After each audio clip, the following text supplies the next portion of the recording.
L'Allemagne ne s'opposera pas à la livraison de chars Léopard 2 par la Pologne à l'Ukraine. C'est ce qu'a déclaré dimanche soir la ministre allemande des Affaires étrangères Annalena Baerbock dans une interview à la chaîne française LCI. Un premier pas en avant pour les autorités allemandes sous pression, même si la décision finale reviendra à Olaf Scholz. La Pologne, qui souhaite fournir à Kiev les chars Léopard qu'elle possède, a besoin de l'agrément officiel de Berlin en vue d'une réexportation. Mais le Premier ministre polonais ne veut pas attendre davantage. Dans un tweet, il a déclaré « Si nous n'obtenons pas l'accord de l'Allemagne sur les léopards, nous créerons une petite coalition de pays prêts à donner certains de leurs chars ». Dans une allocution dimanche, le président ukrainien a une nouvelle fois affirmé que le point principal de la guerre est la question de la défense. Selon lui, cette semaine sera le moment des décisions appropriées et justes. Volodymyr Zelensky a aussi mentionné la visite de l'ancien Premier ministre britannique Boris Johnson dimanche, jour marquant l'unité de l'Ukraine. Une visite qui intervient peu de temps après la remise à Boris Johnson d'une médaille honorifique de citoyen de Kiev.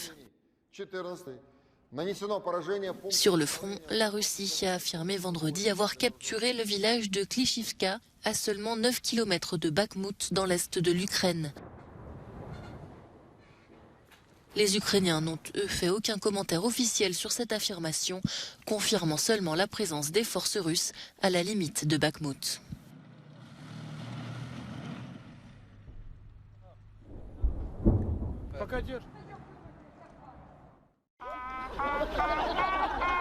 C'est un appel pour la paix. Les physiciens internationaux pour la prévention de la guerre nucléaire ont manifesté dimanche devant l'hôtel de ville de Hambourg en Allemagne pour exiger la destruction de toutes les armes nucléaires dans le monde. L'organisation lauréate du prix Nobel de la paix a été créée dans les années 80 par des médecins américains et soviétiques qui s'opposaient à la course aux armements nucléaires. Pour les manifestants, la guerre en Ukraine augmente considérablement le risque d'utilisation de telles armes. Les plus grands pays dotés d'armes nucléaires, la Russie bien sûr, mais aussi les États-Unis, qui sont impliqués indirectement dans la guerre, doivent déclarer qu'ils n'utiliseront pas d'armes nucléaires dans cette guerre. Il ne doit pas y avoir de première utilisation d'armes nucléaires. Cette manifestation marque les 2 ans d'un traité de l'ONU interdisant l'utilisation de ce type d'armes. Pourtant, on estime que la Russie pourrait déployer les armes nucléaires tactiques dont elle dispose, présentées comme des petites armes nucléaires, mais pour les experts présents à la conférence qui a précédé cette manifestation, les petites armes nucléaires n'existent pas.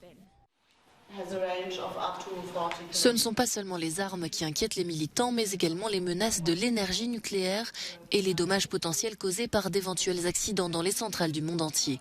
Les experts internationaux font pression pour la création d'une zone de protection autour de la centrale ukrainienne de Zaporijia. Il faut faire respecter des zones de protection pour que la centrale ne risque pas d'être touchée par des missiles ou par des bombardements. Cela minimiserait le risque, mais encore une fois, cela ne supprimerait pas entièrement le risque, car des fusions peuvent toujours se produire en cas de perte d'énergie ou d'erreur humaine. Un autre groupe d'experts se réunira mardi pour souligner les risques des armes nucléaires. The Bulletin of Atomic Scientists mettra à jour son horloge de l'apocalypse qui symbolise la proximité de l'homme avec son propre anéantissement.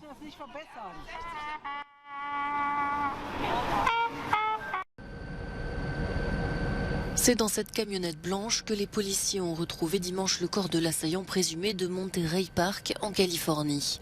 Garé sur un parking de Torrance à 45 minutes du lieu de la tuerie, l'homme s'est vraisemblablement suicidé. 10 personnes ont été tuées samedi soir dans la fusillade alors qu'elles célébraient le nouvel an lunaire dans une salle des fêtes. 10 autres personnes ont été blessées. À 12h52, l'équipe SWAT s'est approchée de la camionnette et l'a fouillée. Elle a constaté que le suspect s'était blessé par balle et il a été déclaré mort sur place.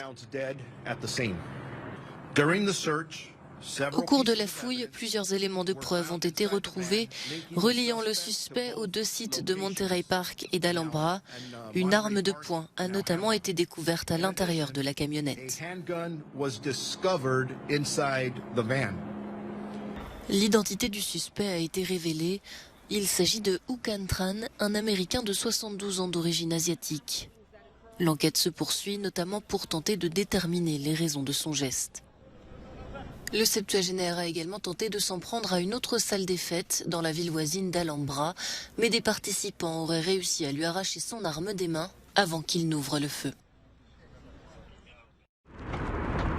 3 ans après le début de la pandémie, la vie a repris son cours à Wuhan. C'est dans cette mégalopole de plus de 11 millions d'habitants qu'était apparu fin 2019 un mystérieux virus entraînant de graves pneumonies. Cet hôpital, aujourd'hui abandonné, avait été construit à la hâte pour accueillir l'afflux de patients. Avec la fin récente de la politique zéro Covid en Chine, le pays fait face à une nouvelle explosion des contaminations. Les habitants doivent toujours cohabiter avec le virus. Les dernières années ont été rudes, dit cet homme. Tout le monde a été confronté à différents niveaux de difficultés au travail et dans la vie quotidienne. Nous avons eu peur quand le virus est arrivé, dit cette femme. Cette année, les gens commencent à être largement infectés, bien plus qu'avant. Mais aujourd'hui, nous n'avons pas peur du virus, nous n'avons plus peur.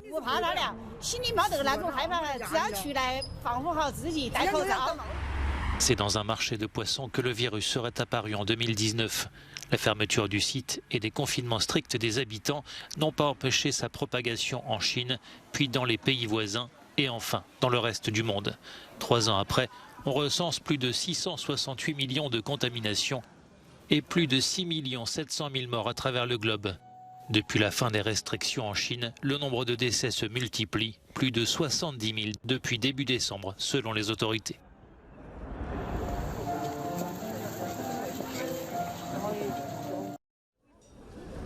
Des centaines de personnes ont manifesté dimanche à Bruxelles pour exiger la libération d'un travailleur humanitaire belge détenu en Iran depuis février 2022. Olivier van der Kastele a été condamné à un total de 40 ans de prison à Téhéran pour espionnage présumé. L'homme, qui fêtait ses 42 ans jeudi dernier, a également été condamné à 74 coups de fouet. C'est très difficile pour notre famille. Heureusement, tout le monde et tous les amis d'Olivier nous aident chaque jour pour que nous puissions continuer à vivre.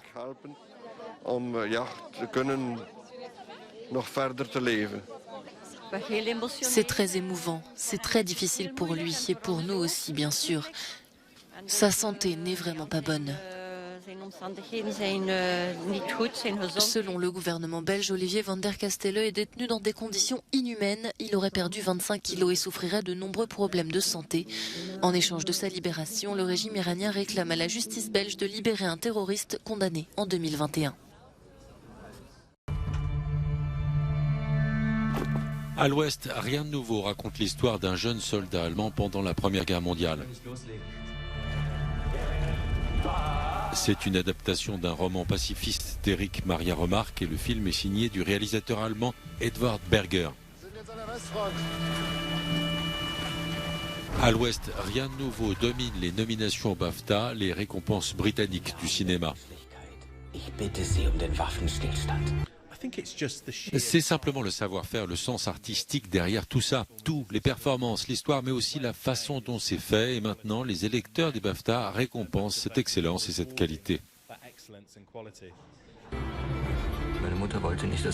Le livre d'Erich Maria Remarque avait été publié en 1929 et l'auteur avait ensuite fui les nazis avant de s'exiler aux États-Unis. En 1930, la première adaptation du roman avait obtenu l'Oscar du meilleur film.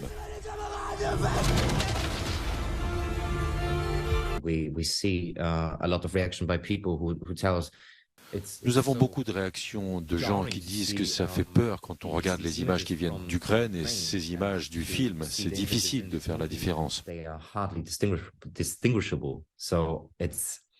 Donc je pense que ça nous montre encore une fois qu'en principe, rien n'a changé, sauf les noms ou les termes qu'on utilise. Mais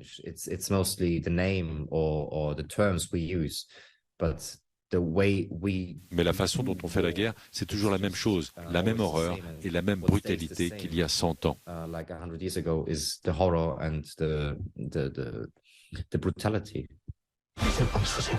Le palmarès des BAFTA sera dévoilé le 19 février. À l'Ouest, rien de nouveau, peut espérer le prix du meilleur film et du meilleur réalisateur. À l'Ouest, rien de nouveau, un film d'Edward Berger avec Félix Kammerer, et c'est sur Netflix.